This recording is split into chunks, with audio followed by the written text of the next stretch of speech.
Good morning, Director Comey. Secretary Clinton said she never sent or received any classified information over her private email. Was that true? Our investigation found that there was classified information sent. So it was not true?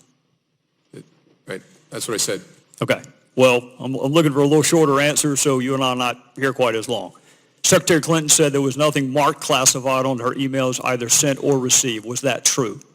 That's not true. There were a small number of portion markings on, I think, 3 of the documents. Secretary Clinton said I did not email any classified material to anyone on my email. There is no classified material. Was that true? There was classified material emailed. Secretary Clinton said she used just one device. Was that true? She used multiple devices during the 4 years of her term as Secretary of State. Secretary Clinton said all work-related emails were returned to the State Department. Was that true? No, we found work-related emails, thousands, that were not returned. Secretary Clinton said neither she nor anyone else deleted work-related emails from her personal account. Was that true? That's a harder one to answer. We found traces of work-related emails on devices or in Slack space, whether they were deleted or whether when a server was changed out, something happened to them.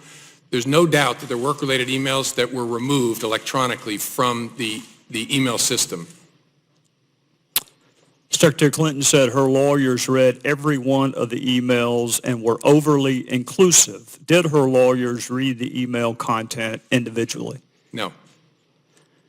Well, in the interest of time, and because I have a plane to catch tomorrow afternoon, I'm not going to go through any more of the false statements, but I am going to ask you to put on your old hat. False exculpatory statements, they are used for what?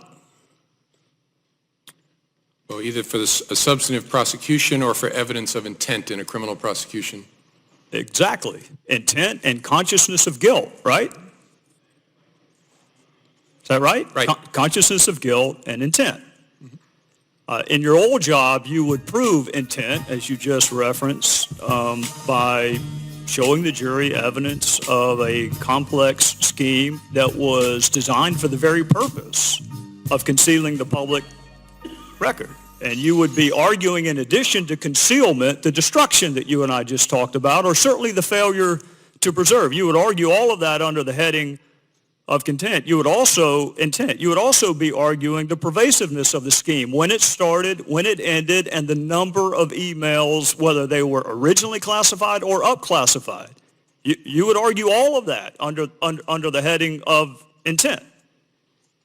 You would also probably, under common scheme or plan, argue the burn bags of daily calendar entries or the missing daily calendar entries as a common scheme or plan to conceal.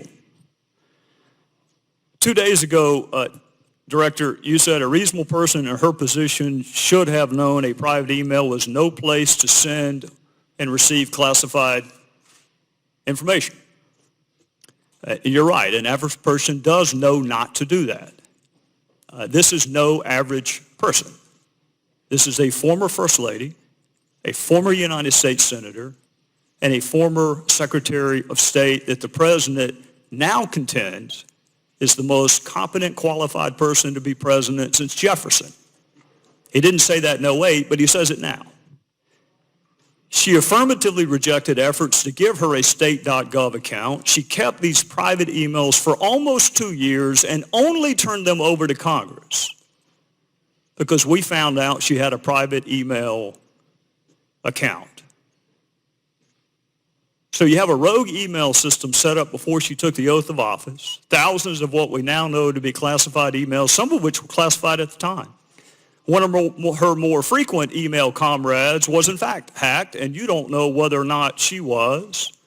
And this scheme took place over a long period of time and resulted in the destruction of public records, and yet you say there is insufficient evidence of intent. You say she was extremely careless, but not intentionally so.